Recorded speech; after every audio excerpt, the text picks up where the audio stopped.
Okay, today the show will be in English, okay? So, because we have here our guest, Dennis Chambers. Thank you very much for being here. Thank you. And also we have Rubem Farias, this Brazilian guy, but you know, he lives in Sweden and so we can speak in... Yeah, we can speak. Vi kan prata svenska? Jag kan prata Nej? lite. Okej.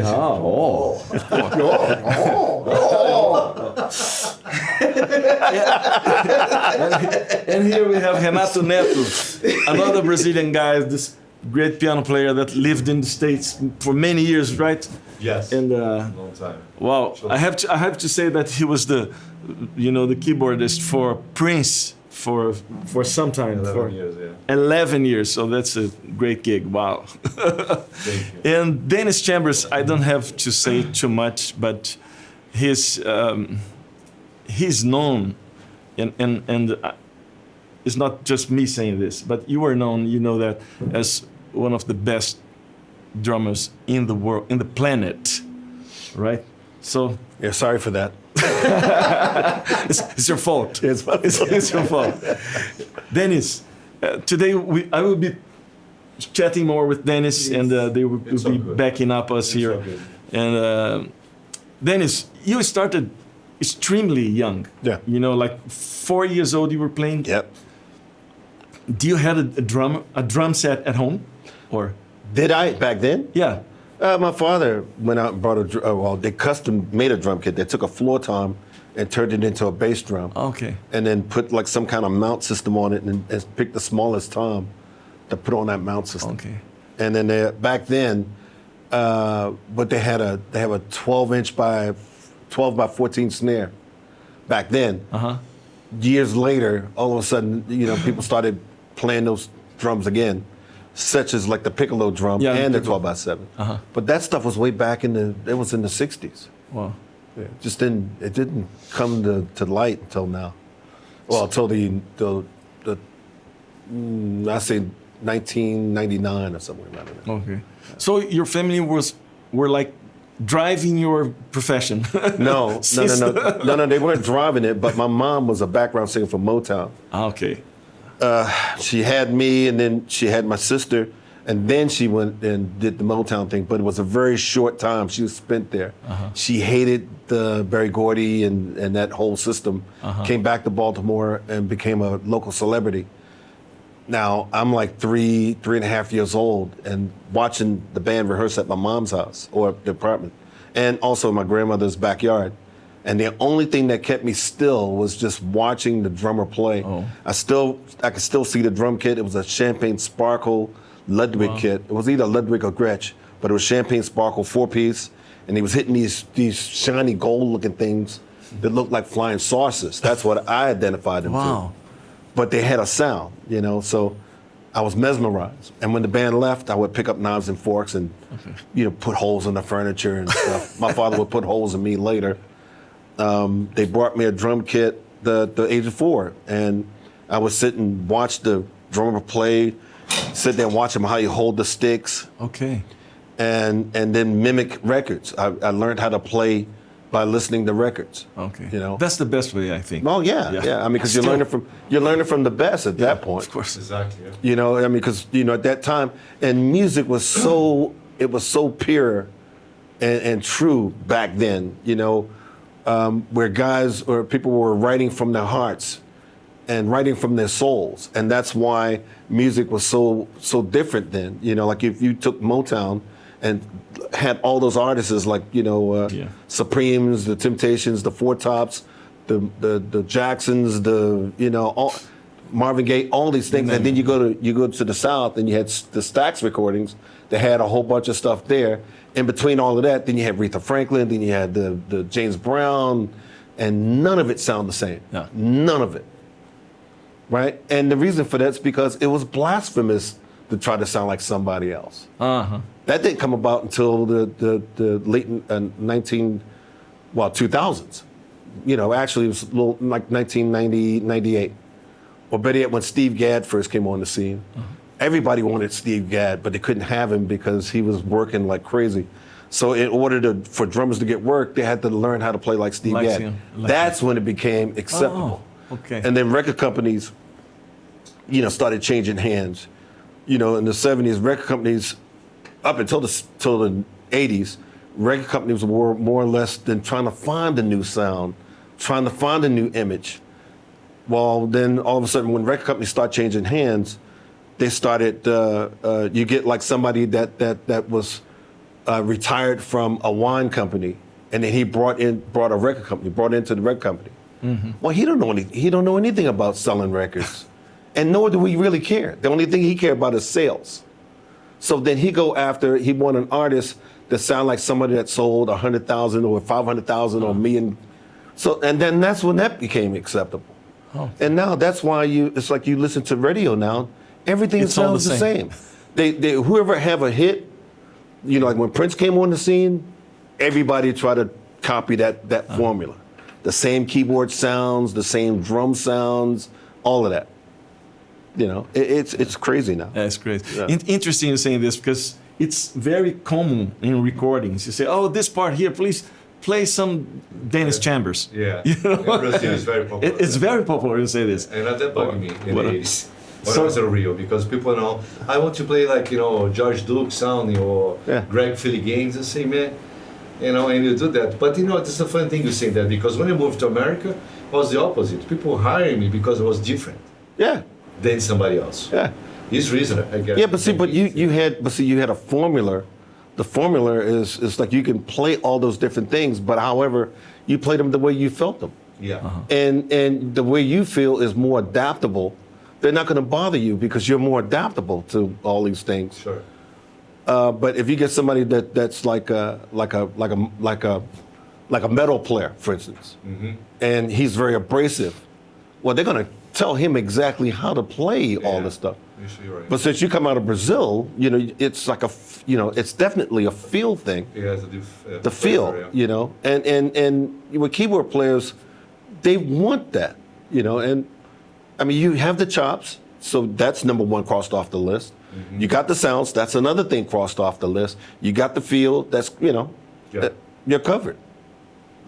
Anybody, if they ask you to do whatever, you're covered. Yeah. It's the main thing I stay in America for so long, Yeah. And that for many years. Because people appreciate, they call me because it's me, comparing.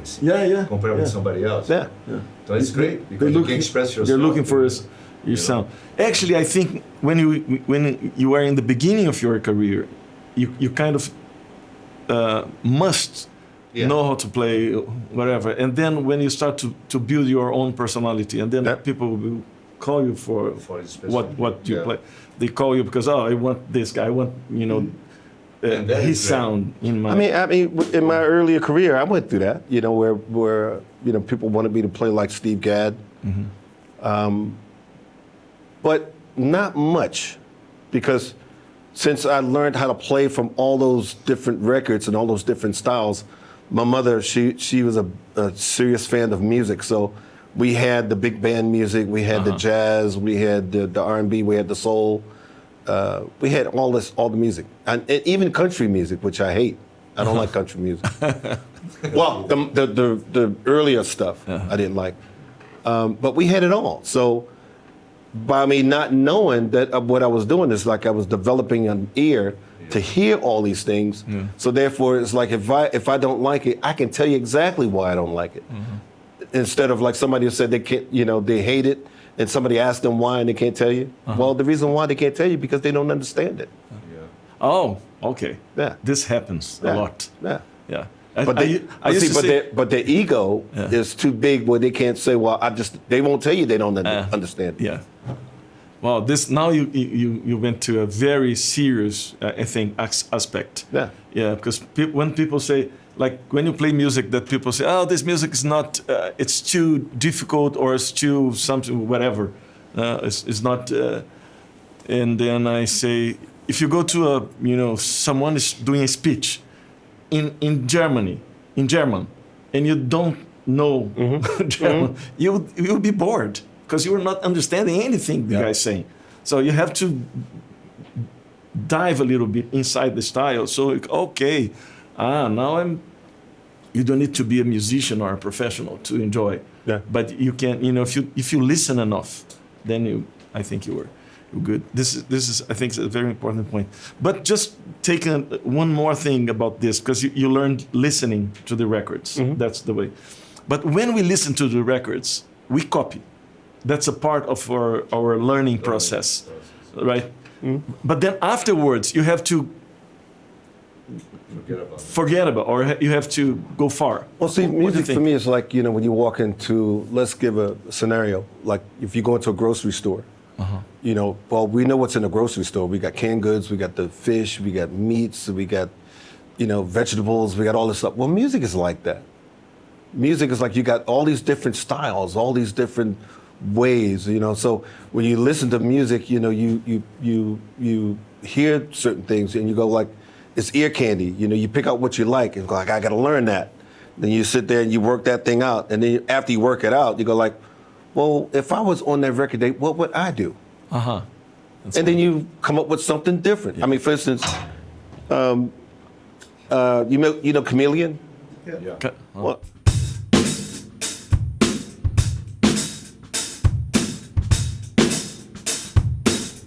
Well, after, in the 70s, that was a pretty slick groove that Harvey Mason had put down. But I said, if I was in that record, what would I do?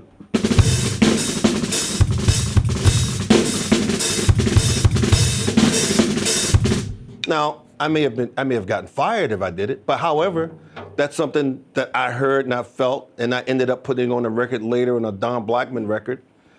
And the drummers in New York thought I overdubbed it because at that time I was able to do a one-handed roll. So, people started listening to me more, because now I'm putting my own expressions and how I feel and where I hear it onto those grooves. And, same thing with Funkadelic when I did all of that mess, including John Scofield. Yeah. Actually, you have played with all great musicians. Well, we all have played with great musicians. Yeah, that's true. Yeah, that's how we develop our careers, sharing with musicians there. You know, I think that's the best way, you know, of if you want to get better on what you play with people that play really good and better than you, if possible. That's true. Yeah. You know, you're not as good as the band. You know. Okay. So wow, that's if you play with a tough. band and the rhythm section is weak, ain't nothing's going to happen. Nothing. But if you play with a rhythm section that's everybody's tuning, everybody's using these things, which is your ears, and they're really talented.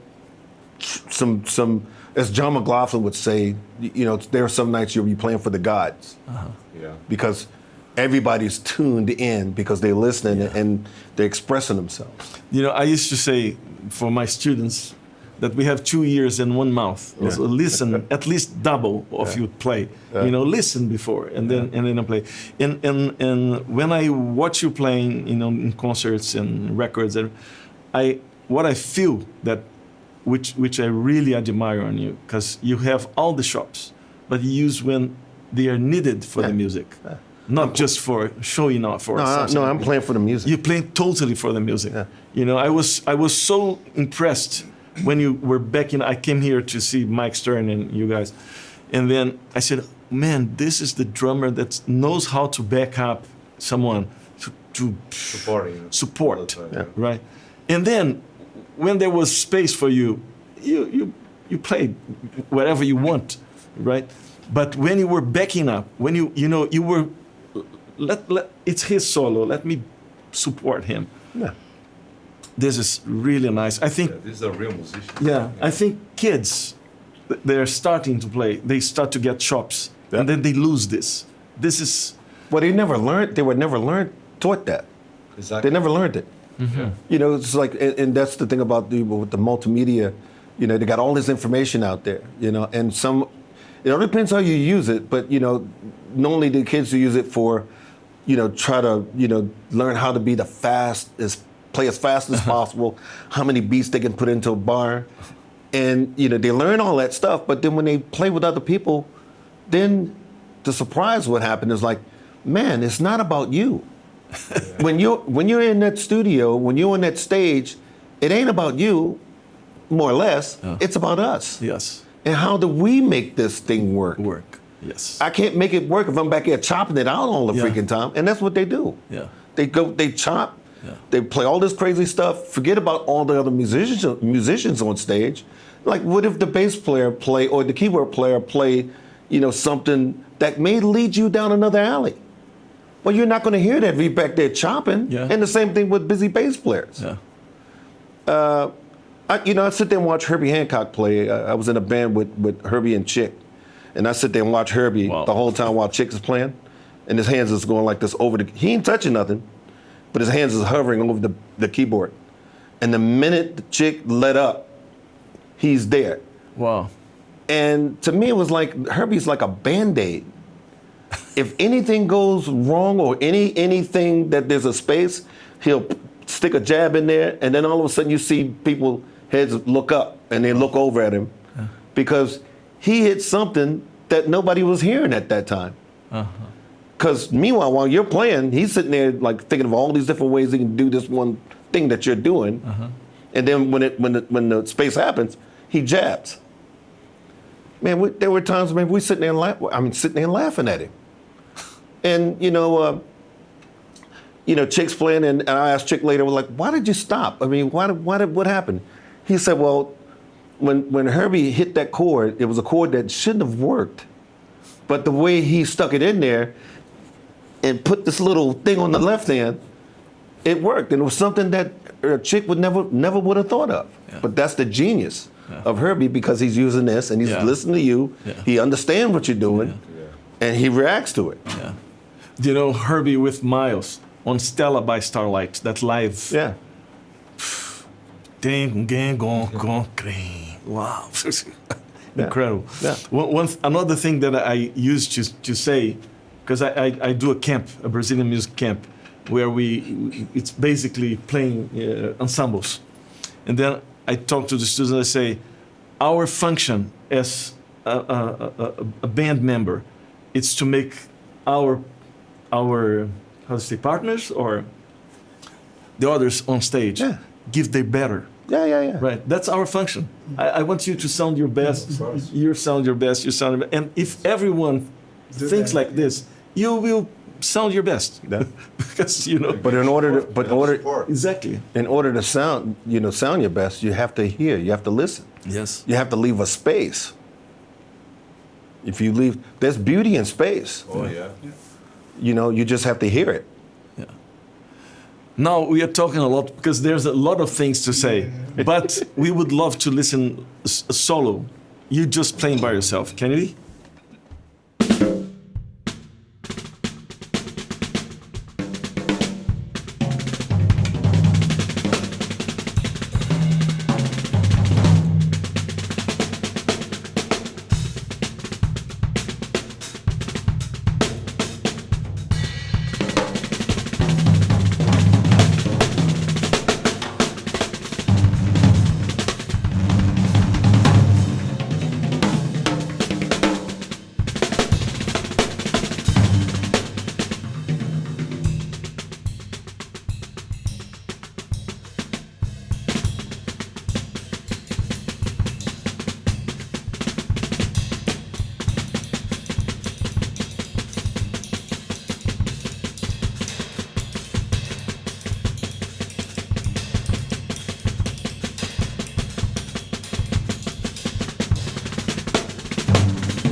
Hard to play at this volume.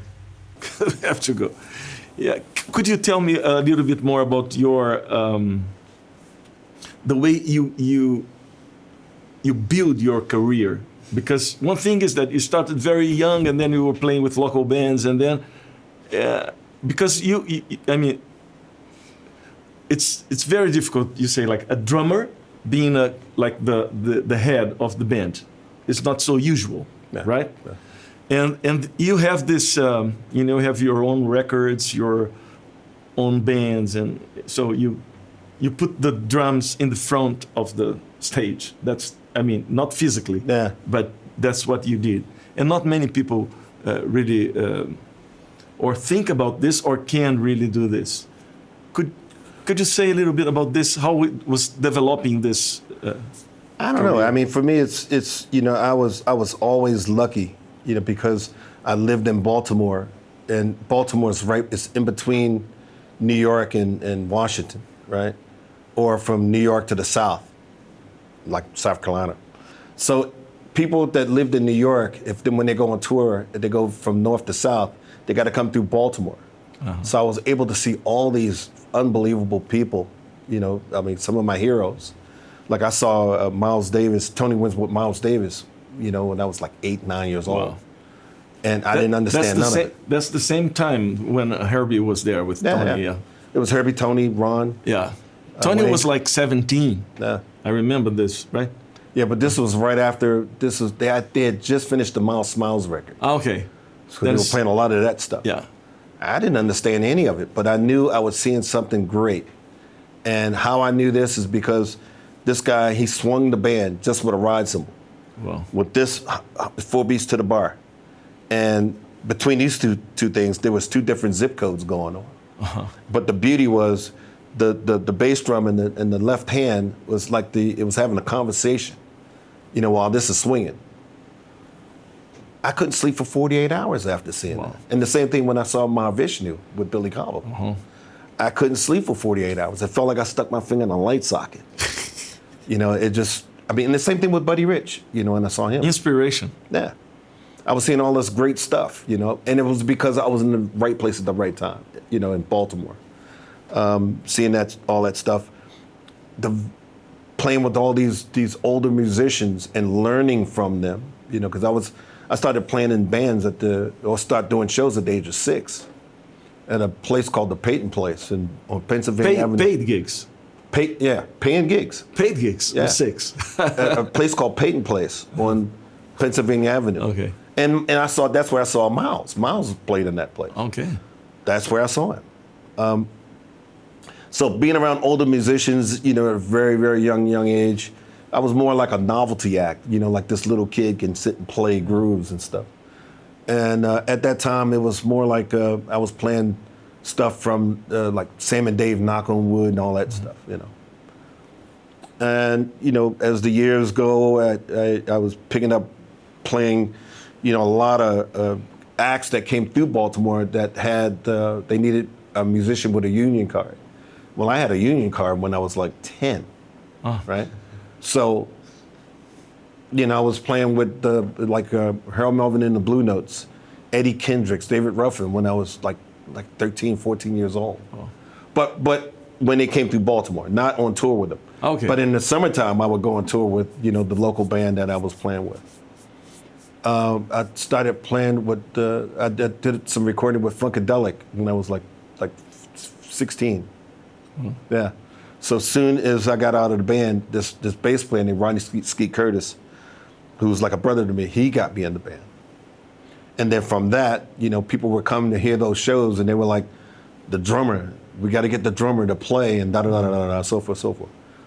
But everybody was trying to pull me out of that band, you know, because I guess they liked me or liked the way I played. I started doing more work. And the whole time I was with Funkadelic, Parliament Funkadelic,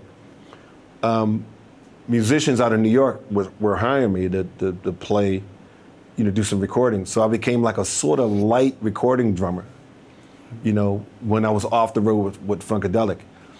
I played opposite of Art Blakey when I was like 14 years old. Mm-hmm. And Art, the piano player was Walter Davis at that time. And Walter was trying to get me to play on one side of his record while Tony Williams was on the other side of the record. Wow. Right? And I was supposed to do it, but what happened was they changed the time. Instead of doing it in the summer months where I can do it, they did it in the fall. And I couldn't do the record because I'm in school. Mm-hmm. So I hated school. I hated it with a passion because I was missing out on all these opportunities, you know. But I was also the drummer that was supposed to play. I had the offer to play with James Brown when I was like 13, 14 too. Wow. Because he had there was a James Brown Motor Inn in Baltimore, and he saw me play there, and offered me the gig. Wow! And then it was just a matter of time. As soon as I got out of high school, going on the road, and you know, like I've always believed when I played, you know, I would go out and play my best, no matter what that went on in that day, you know, whatever argument we had in the dressing room, you go out and play, and because you don't know who's in that audience listening. Yeah. And there were some people in that audience wanted me to do some serious things with them. That's it a just good kept advice. on going. That's a great advice. You never know who is listening to you. You don't know, man. It's true. You don't know. Yeah. Yep. Okay. So should we play the last song? Yeah.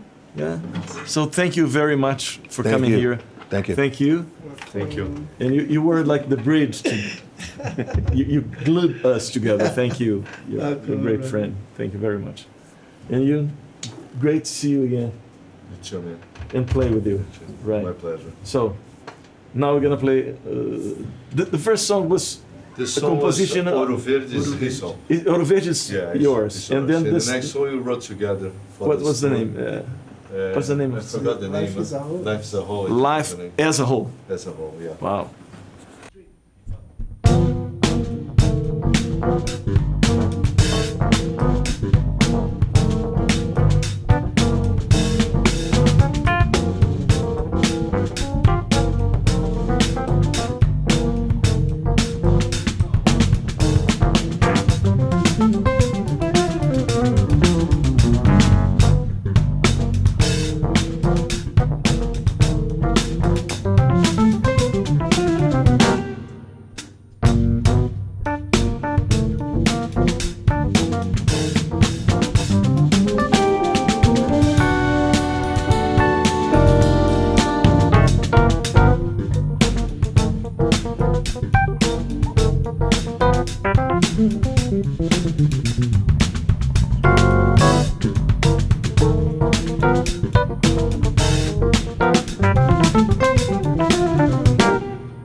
Thank you very much, my friends.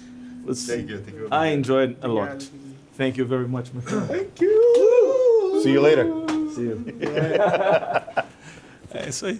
Peraí, calma. Não sai ainda não. Você gostou do programa?